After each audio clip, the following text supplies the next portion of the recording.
beautiful segment of Time Out with Amidat. Well, today I have a very special guest. It's someone that I've been dying to meet. And I'm sure you all know this person is. It's no other person than Professor Julius Omovuanvbo, and he's the Secretary to Edo State Government. And sir, I'm so happy to have you on the program today. Thank you very much. I'm happy to be here. Well, now, our viewers want to know a little bit about your childhood, about your person.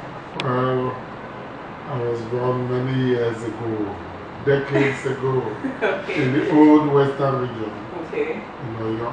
Okay. Went to school in Oyo, Wari, Benin City, then university at Ife. Then went to Canada for my master's and PhD. I have worked as a primary school teacher. Wow. I was actually at Ebis area now in our East. I've worked then later as a primary school teacher at Holy Cross Primary School before I went to the university.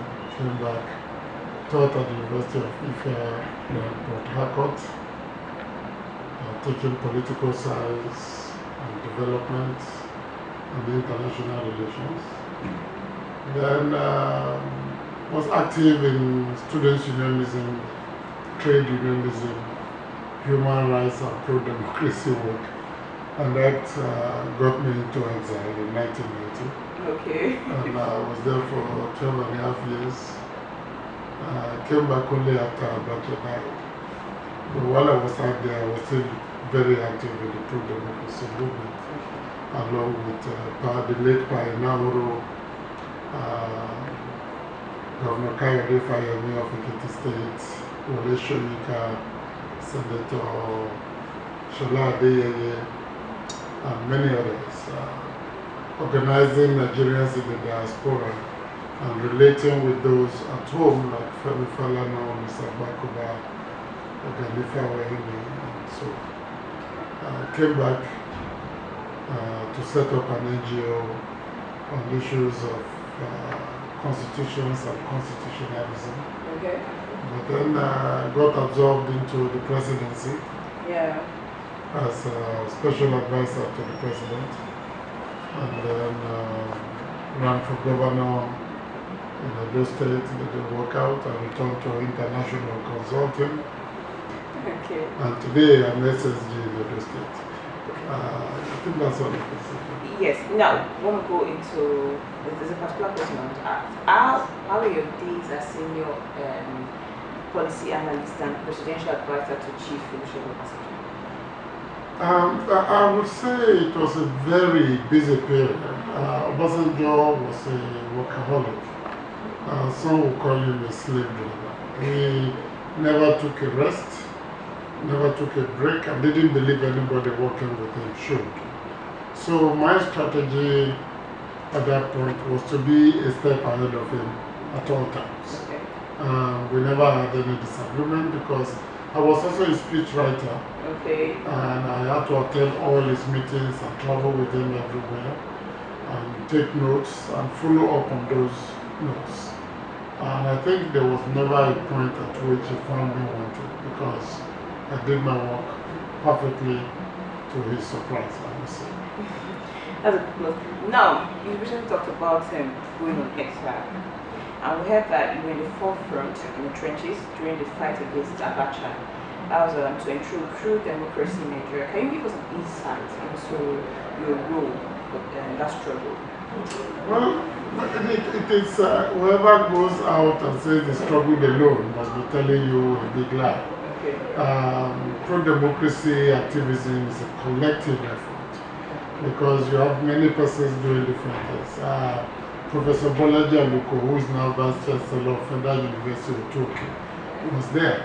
Like I said, Fayemi, Soyinka, and others. Frequent meetings, traveling around the world to meet Nigerians in the diaspora, appearing at refugee hearings for those who were fleeing from military dictatorship to attest to who their identities, about organizing lectures and seminars and giving encouragement and environment to those who managed to escape from Nigeria to the diaspora. But most importantly, keeping in touch with the home base and frequently supplying them with information of what was going on internationally, and they in turn feeding you on what was going on nationally. As you know, we established Radio Kuderat, the voice of democracy, and I was on Radio Kuderat every day broadcasting to Nigeria.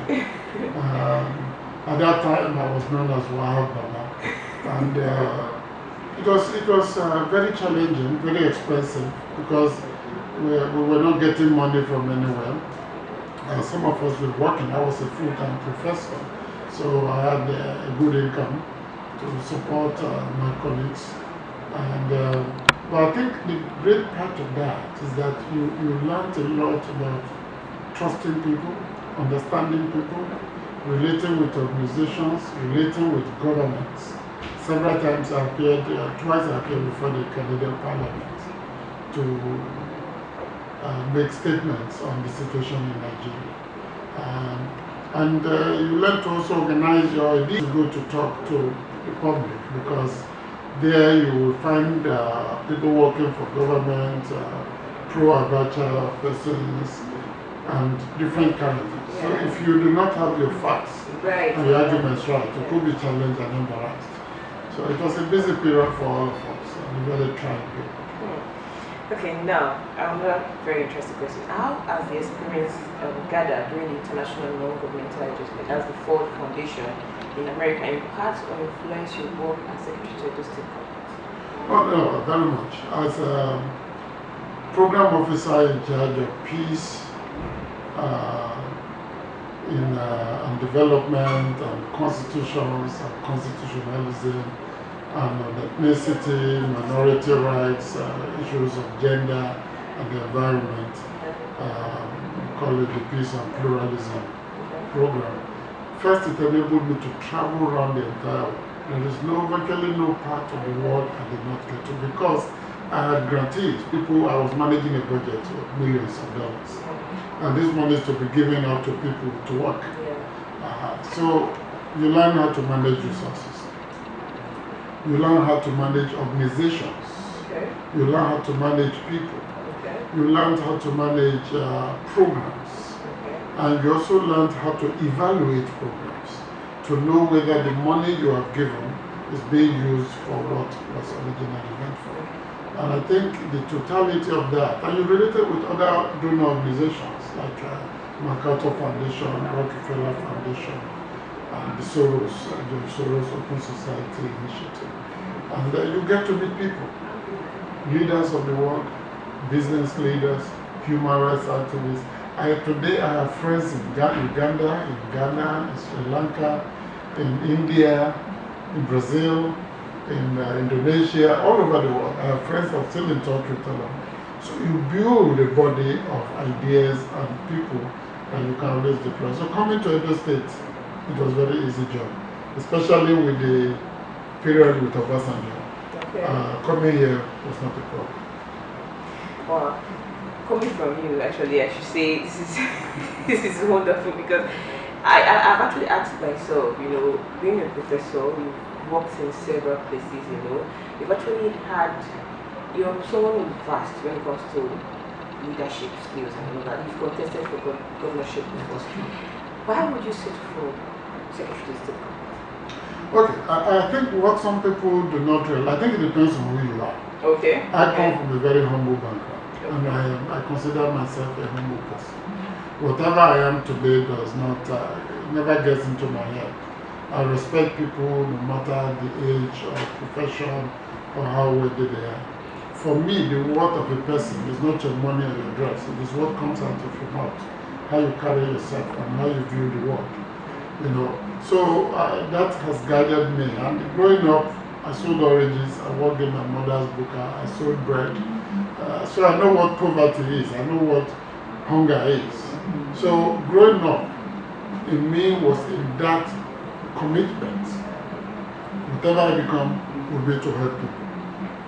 And what has happened along the way has been that I have developed this consciousness that knowledge for itself is useless. But knowledge for liberation, knowledge to empower people, knowledge to assist people is useful. And everything I have done as an academic, as a human rights activist, is directed in that way. So when you seek power for the sake of power, you are selfish.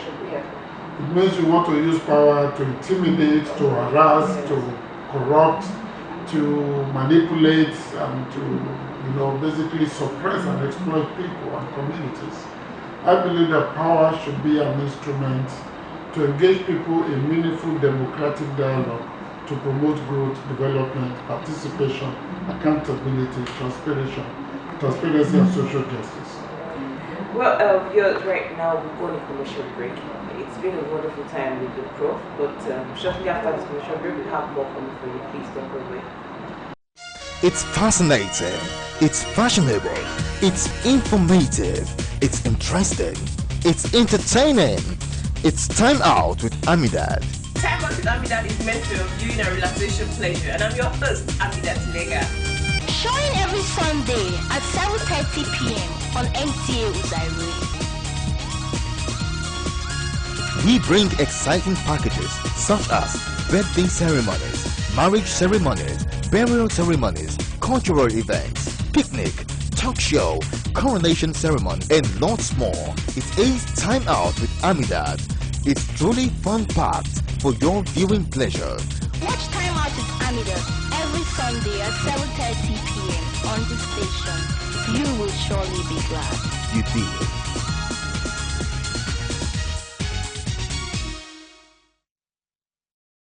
Oh, when did it happen? It happened yesterday for yesterday, and I just finished yesterday. My sister, the problem with you be say you know they hear. I don't tell you say when you dey buy this program, e no good. You know they hear of the party say they sell original cancer. Let me that place. Come on, show you.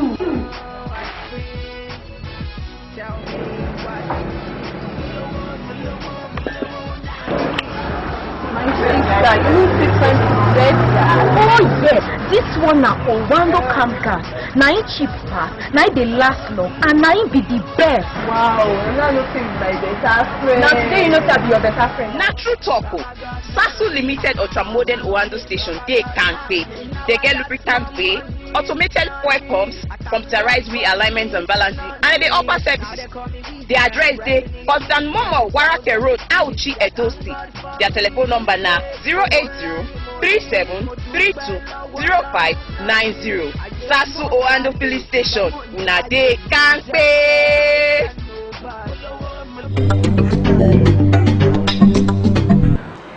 Welcome back, viewers. If you're just joining me, this is Time Out with Amidat, and we're having a very special edition here with Professor Julius Omovuanvbo, and he's going to be telling us much more about his person, his dreams, and what he has done so far. And now, sir, recently you actually partnered with the Towa Foundation to organize the partnered with the organization to host the Widows Mosque project in Africa. Well, we got system government to be involved. Now, is this more simply because of the political aspiration, or this is your person? No, that is my person. About 12 years ago, I set up the Ihonvbere Foundation. Okay. The Ihonvbere Foundation, I think I was still in my PhD program then. No, I was already teaching. I was in exile. Okay. When I set up the Ihonvbere Foundation. Okay. And the big goal is empowerment of women and the youth. Yeah. And we've done a lot over the years across Aframaland and across every state. We've given scholarships to secondary, NECO, WAEC. We've given women small loans, not loans, just grants to start small businesses, frying akara, having a small shop. Start somewhere. We've sent, given university students tuition scholarships. We've sent some to China, some to South Africa, some to the UK for postgraduate studies. I do this because people have helped me along the way. I've always been helped by people. People I don't even know just come my way and discover I have a problem and they do something about it. Now, if God gives you so much, if people give you so much, and you do not give back, of course you know what the Holy Books say about such a person. That is me. I believe that from the background I come from, I have a mother who never went to school one day. I have a father who didn't finish his standard 6. I was the first on my mother or father's side to ever go to university. So, if God has blessed me with all of this, I have traveled over 50 countries. I have met, you just name the person, from presidents of the US, the Queen of England, Prime Minister of Japan. We've had dinners from a little village in a corner of Edo State, boundary with Ondo State. I think the least I can do is that whatever I have, make it available to others. So when Towa Enterprises came and said, look, let's do this together, I did not have any reason to argue or debate. To me, it was a straightforward thing, particularly when it concerned widows. Widows have gone through a lot. When something happens, they're usually the first accused. They've gone through a lot of degrading and dehumanizing experiences and deprived of several opportunities and facilities, and they become the victims of their own pain. So for me, it was a good opportunity to put a smile on the faces of some people. Now, if you're given 2 wishes by Jimmy now, what would they be? 2 wishes? No, 3. I'm 3 giving you wishes by Jimmy. Yes. And this will affect where? Just Nigeria Just or the whole anywhere, just you know, what would they be? One would be to abolish poverty. Okay. Let people be happy. That's part of the first wish. Okay. Abolish poverty so people are happy and make the world a better place. The second wish would be to bring peace and good leadership to our communities, our organizations, our states, our nations, and the world. And my third wish is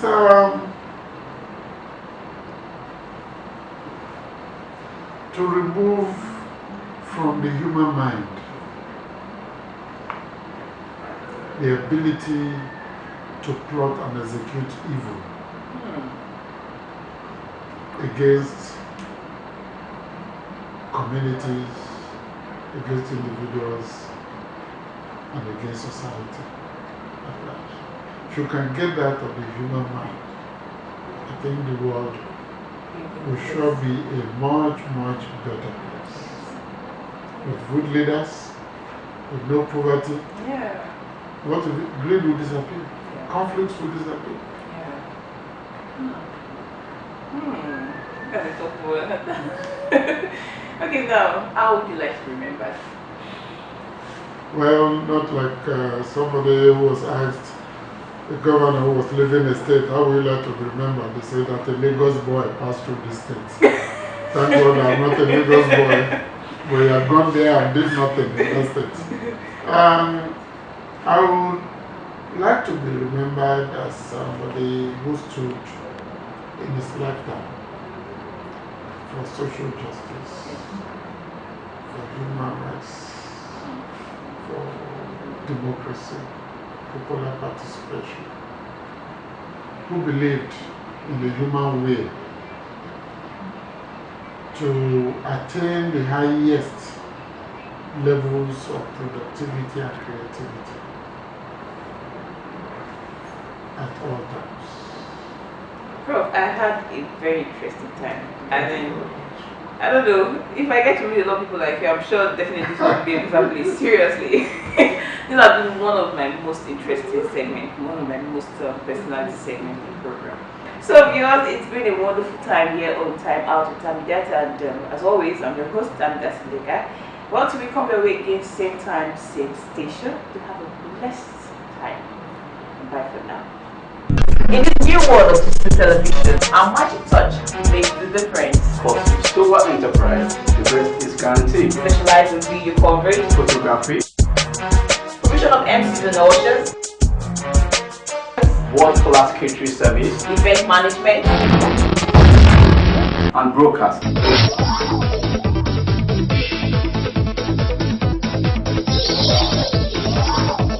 My name is Zach Oji, and you're watching Towa Time Out with Amidat. You can contact us at number 4 Old Ihonvbere Road, Sabo, Edo State, Nigeria. You can call us on 081-346-33907. Come, let's make your event. And everyone.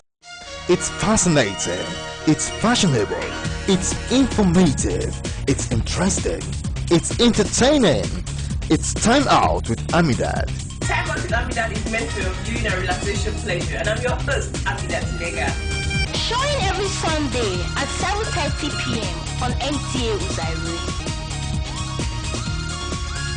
We bring exciting packages such as birthday ceremonies, marriage ceremonies, burial ceremonies, cultural events, picnic, talk show, coronation ceremony, and lots more. It is Time Out with Amidat. It's truly fun-packed for your viewing pleasure. Watch Time Out with Amidat every Sunday at 7:30 p.m. on the station. You will surely be glad. You did.